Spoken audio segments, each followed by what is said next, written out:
Good morning, dear student. This is your teacher Balram Pal, and you are watching the online classes brought to you by Sri Nandishwar Vidyalaya, Khaniyadhana. Today we are going to study class 10th subject Social Science, chapter 9, Freedom Movement and Related Events. And today we will cover the three portions of this chapter. First of participant of Bengal. The second is Swadeshi movement, and the third one is the impact of partisans of Bengal and Swadeshi movement. तो friends, इस अध्याय में हम लोग पढ़ने जा रहे हैं freedom movement. Freedom, what is the word freedom movement stands for? Freedom movement का मतलब होता है कि आज़ादी से संबंधित जो भी संघर्ष रहा, जो भी आंदोलन रही, जो भी प्रयास विभिन्न दलों के द्वारा, विभिन्न संगठनों के द्वारा या व्यक्तिगत द्वारा जो भी संघर्ष रहा भारत की आज़ादी को प्राप्त करने का, उन सब का मिला जुला जो स्वरूप है उसे ही हम लोग कहते हैं फ्रीडम मूवमेंट, यानी कि स्वतंत्रता आंदोलन. तो आज का जो चैप्टर है वो क्या, freedom movement and related events के जो स्वतंत्रता संग्राम है हमारा, वो और उससे जो संबंधित कई घटनाक्रम हैं विभिन्न दलों के द्वारा, विभिन्न नेताओं के द्वारा, क्रांतिकारियों के द्वारा, संगठनों के द्वारा, समाज सुधारकों के द्वारा आज़ादी की दिशा में जो भी कदम उस दौरान उठाए गए, उन सभी को हम लोग यहाँ पर पढ़ने का, समझने का और उनको अध्ययन करने का प्रयास करेंगे. तो इस चैप्टर में हम लोग देखेंगे और समझेंगे कि जो आज़ादी को प्राप्त करने के विभिन्न सोपान रहे, लोगों के विचार आज़ादी के प्रति और उसको प्राप्त करने के बारे में भिन्न बन रहे हैं. हमने अपने ऐतिहासिक जो महापुरुष हैं उनके बारे में पढ़ा है कि कोई व्यक्ति एकदम अनुशासनात्मक तरीके से, मतलब अनुनय विनय और अहिंसात्मक तरीके से जो हड़ताल सत्याग्रह को जो है महत्व देते थे, तो कुछ क्रांतिकारी ऐसे थे जो बंदूक के दम पर जो है हिंसा का रास्ता अपनाकर जो है अंग्रेज़ों से आज़ादी दिलाने के पक्ष धरते.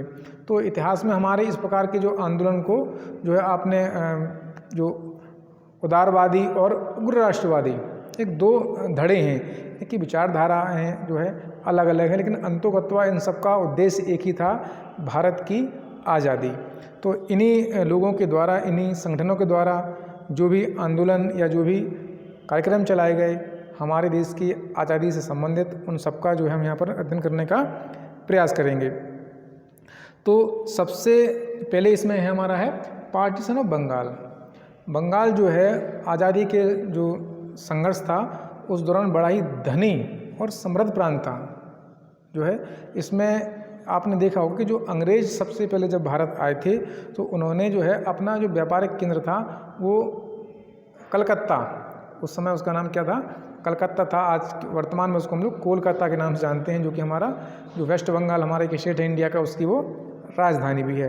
तो जो बंगाल है, तो बंगाल से हम लोग ये समझते हैं कि जो कलकत्ता जो वेस्ट बंगाल है वो बंगाल नहीं, वो तो बंगाल का आज एक हिस्सा मात्र है. जो बंगाल था उसमें उस जो आज के समय का जो उड़ीसा है, झारखंड है, बिहार है, असम है, और जो एक नया देश जो कि 1971 में एक फॉर्म हुआ था, उसका नाम क्या, बांग्लादेश. तो बांग्लादेश भी जो है बंगाल का ही एक हिस्सा था, और जो पश्चिम बंगाल है वो भी हिस्सा था. अब समस्या ये की थी, जो बंगाल है बड़ा ही एक क्रूशियल स्टेट था उस समय, एक उसको उस समय रियासत बोलते थे इसको, रियासत. तो जो भारत की जो अंग्रेज़ों का जो शासन था उस समय, उसमें एक बहुत बड़ी रियासत थी, इसका नाम था बंगाल. तो बंगाल में क्या था कि ये आज़ादी के जो है उसमें मांग और संघर्ष में हमेशा आगे रहता था. तो अंग्रेज़ों ने एक नीति अपनाई कि क्यों ना हम जो है बंगाल में आज़ादी की जो लौ है उसको ही हम कमज़ोर बना दें.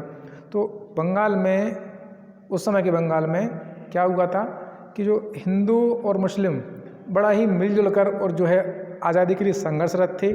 तो जो मुस्लिम बाहुल्य जो ज़िले थे, मुस्लिम बाहुल्य जो एरिया था, इसमें आपका मीरपुर है, चटगांव है, ढाका है, असम का कुछ जो एरिया है, ये था। ये यहाँ पर मुस्लिम बाहुल जो है जनसंख्या थी। उसके बाद जो आपका कोलकाता जो वेस्ट बंगाल वाला जो एरिया है, उड़ीसा वाला जो बिहार वाला कुछ जो हिस्सा है, वो जो है हिंदू जो है बहुसंख्यक जो है कह सकते हैं ना कि ये क्षेत्र थे।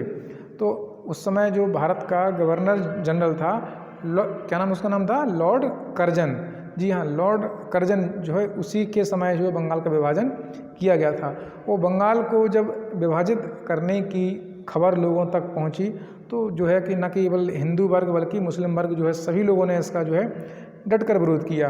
और कई जगह पर जो है कोलकाता के टाउन हॉल में इसके विरुद्ध प्रदर्शन हुए, हड़तालें की गई तमाम तरह की। इसको वो जनता ने बड़े ही कड़े अंदाज में जो है इसका विरोध किया। लेकिन लॉर्ड कर्जन और जो ब्रिटिश शासन था उसने बंगाल को विभाजित करने का एक अलग ही तर्क प्रस्तुत किया, जो कि वास्तव में सत्य नहीं था।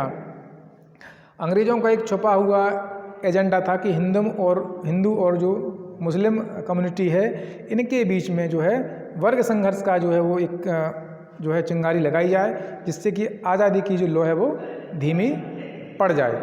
इसके बाद फिर क्या हुआ कि लॉर्ड कर्जन ने बंगाल को बांटने के लिए जो तर्क दिया था कि इससे जो प्रशासनिक दृष्टि से ये जो सूबा है, जो राज्य है, जो स्टेट है, वो काफ़ी बड़ा है। इस पर नियंत्रण रखने के लिए जो है वो सरकार को यह आवश्यक हो गया है कि वो इस बंगाल जो प्रांत है उसको दो भागों में बांट दे। मुस्लिम बाहुल जो क्षेत्र था, जो कि आज का जो बांग्लादेश है, मीरपुर, चटगांव, ढाका वगैरह जो है इस एरिया में, इसमें असम का कुछ हिस्सा था। और जो एक पश्चिम बंगाल है, इसमें कोलकाता का जो हिंदू बाहुल क्षेत्र था, इसमें उड़ीसा, बिहार, झारखंड, जो आज का झारखंड है, उसके कुछ हिस्से थे। इस प्रकार से उसने पूर्वी बंगाल और पश्चिम बंगाल को के रूप में उन्होंने इस स्टेट को दो भागों में विभाजित कर दिया। लोगों ने इसके विरोध स्वरूप बड़ी तीखी प्रतिक्रिया दी। लोगों ने आपस में, हिंदू और मुस्लिमों ने आपस में राखी बांधकर अपनी एकता का परिचय दिया और कहा कि हम लोग जो है बंटवारा नहीं चाहते हैं। और इस प्रकार से उन्होंने इसका काफ़ी विरोध भी हुआ। तो ये जो है एक घटना है, इसको इतिहास में लॉर्ड कर्जन की सबसे मतलब कहते हैं ना एक बेवकूफ़ी वाली जो है घटना थी। इसका जो निर्णय था वो काफ़ी गलत साबित हुआ। इसके बाद एक हम जो लोग पढ़ेंगे स्वदेशी आंदोलन। स्वदेशी आंदोलन को हम लोग क्या बोलते हैं अपन, स्वदेशी मूवमेंट के। स्वदेशी मूवमेंट वास्तव में क्या है? तो स्वदेशी जो राष्ट्रवादी नेता थे वह स्वदेशी को ब्रिटिश सरकार पर दबाव डालने का एक राजनीतिक अस्त्र बनाना चाहते थे। स्वदेशी का मतलब ये था, कुछ लोग ये हमारे देश के जो बारे में सोचने वाले लोग थे, उन्होंने कहा कि ब्रिटिश सरकार है, जो इंग्लैंड है, उसके और भारत के जो हित हैं वो अलग अलग हैं और एक दूसरे के सर्वथा विपरीत भी हैं।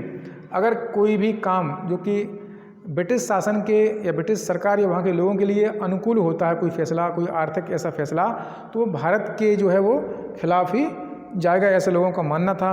उन्होंने जो अंग्रेज़ों ने, ब्रिटिश शासन ने भारत में जो वहाँ के स्थानीय हथकरघा या जो भी कुटीर उद्योग थे, यहाँ की खेती थी, जो पारंपरिक खेती थी, उसमें बड़ा ही आमूल चूल उन्होंने बदलाव किए थे।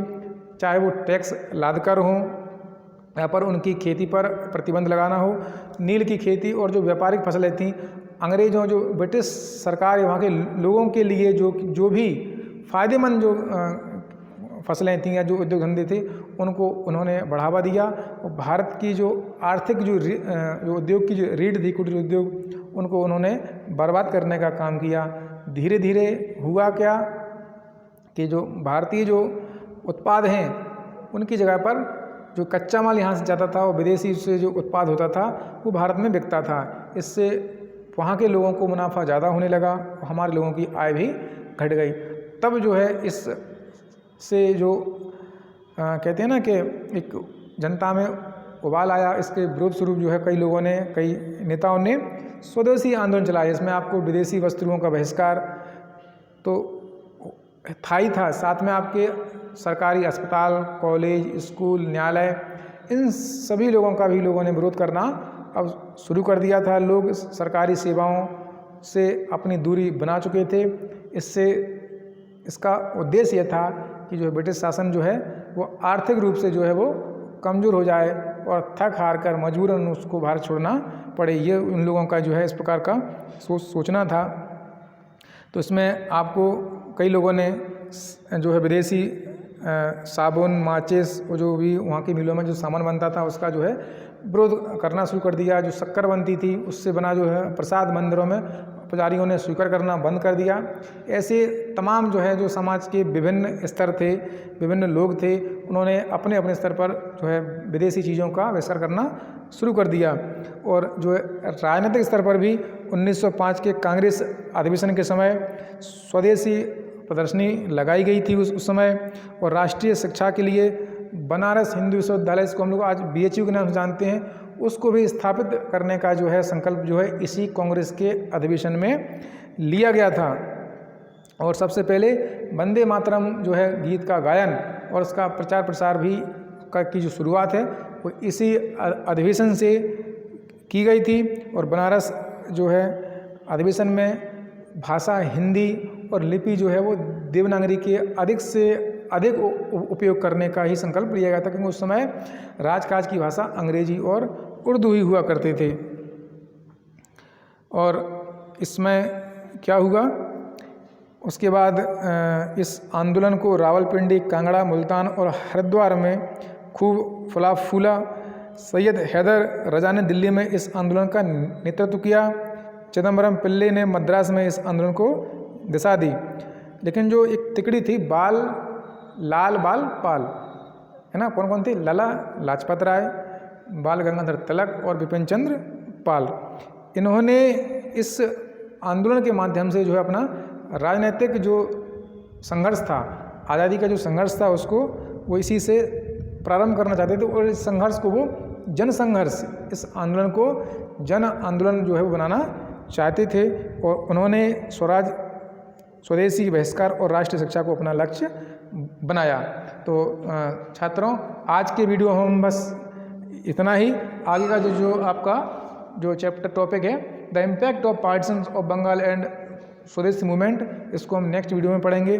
तब तक आप घर पर इस चैप्टर से संबंधित जो भी है डाउट्स हैं वो अपने कलेक्ट करें और विद्यालय में आप उनका समाधान भी पा सकते हैं। Till then take care of you, good bye.